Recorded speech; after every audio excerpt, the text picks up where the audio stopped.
balans. Ja, jy beter balans kry.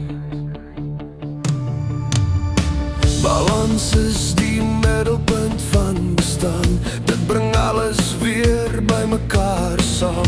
Ons soek almal balans, ergens langs die pad. In die gejaag, die geraas, die druk van die stad. Te veel gewig aan een kant breek jou lyn. Te veel fokus steel jou tyd.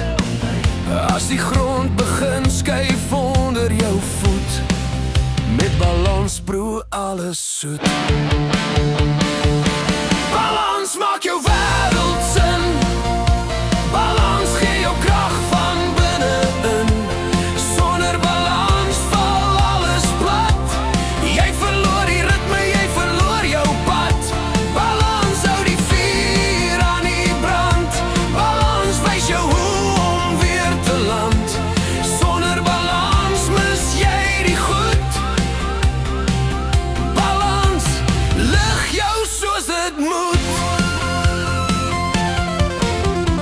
Werk hard, speel hard, rus jou kop. Te veel druk laat jou krag opdroog. Los die las, jy raak agter. Balans maak jou denke sagter. Te veel trek en jy verloor beheer. Sonder balans raak alles seer.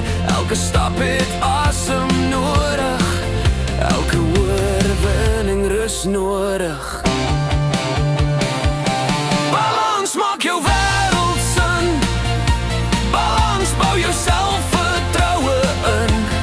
Sonder balans breek alles af. Te hoog, dan slaan jy hard terug. Balans hou jou kop reguit. Balans hou jou op die lyn. Verloor balans, verloor beheer. Balans voed jou liggaam en gees.